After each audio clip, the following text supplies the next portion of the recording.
Introducing our fastest tour ball. Hex Chrome Plus with fast core and dual mantle. The Hex Chrome Plus. Maximum distance plus tour performance. Unlock your fastest drives ever. Only from Callaway.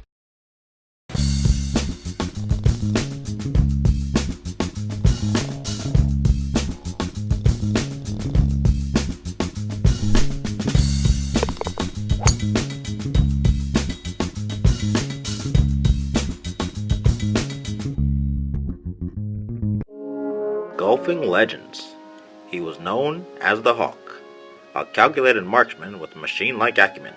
Feared more than loved, Ben Hogan won 2 majors in 1948, as well as topping the money list and being named Player of the Year.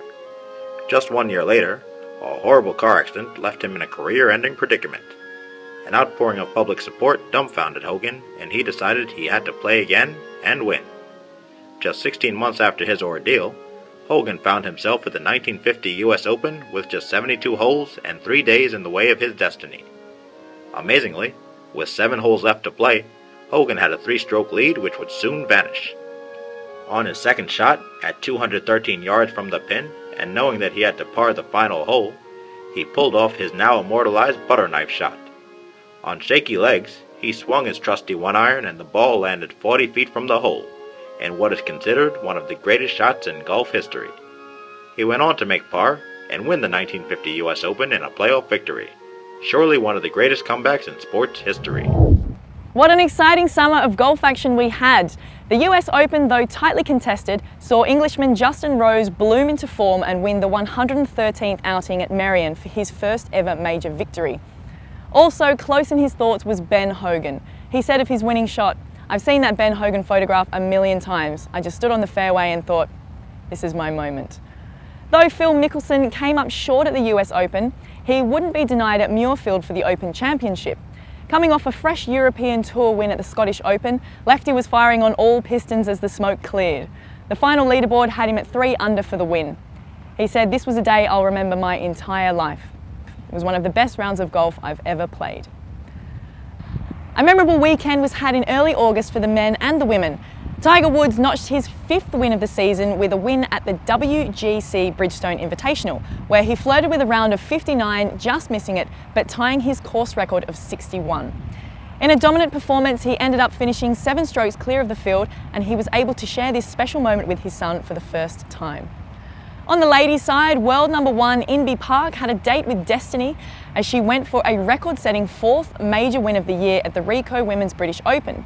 Blame it on the weather, nerves, or just the pressure cooker that was the media circus surrounding her lofty goal, Park finished tied for a disappointing 42nd at 6 over. She said she felt relief that the tournament was finished. World number 2, Stacey Lewis ended up winning by 2 strokes with a brilliant 8 under.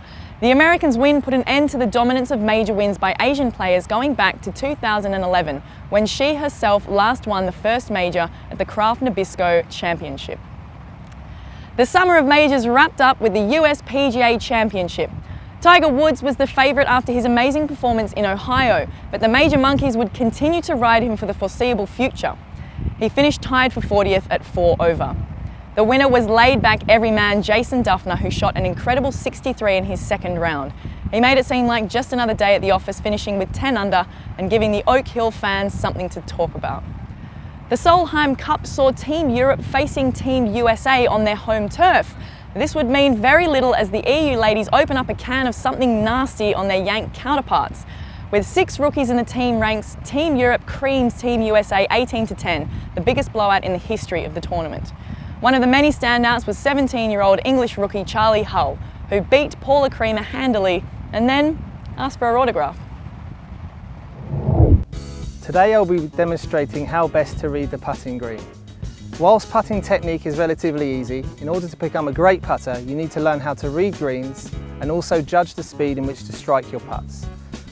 Greens come in all manner of shapes and sizes, and the speed of the surface can vary dramatically from course to course. In order to read greens effectively, you need to develop a pre-putt routine.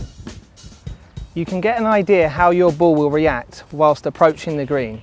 When walking on the green, look for high and low points, slopes and undulations, and try and get a feel for how fast the green is. Firstly, read the putt from close to the putting surface. Determine if the putt is uphill, downhill, side hill or flat, and check for any undulations. Walk around the hole and look from behind the hole towards the ball, taking note of how the ball will react at the end of its journey. When you have decided on the break of the putt and a starting line has been determined, the pace in which you hit your putt is crucial. Now we're ready to putt.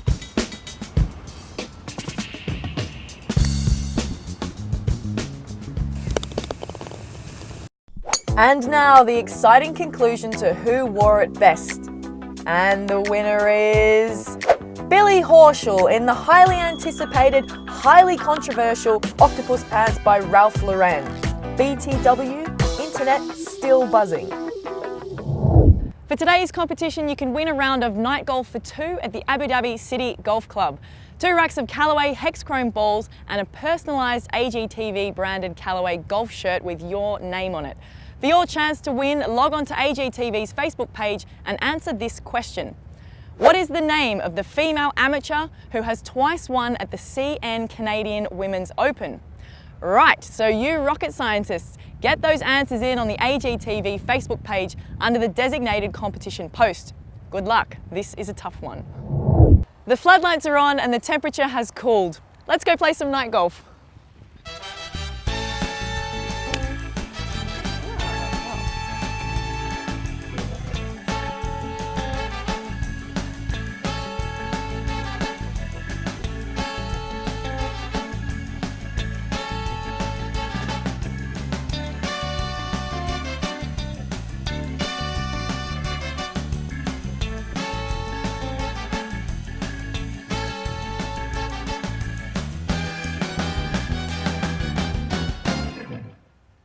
Well, there's golf to be played. Until next time, I'm Sarah Lawrence and you've been watching AGTV.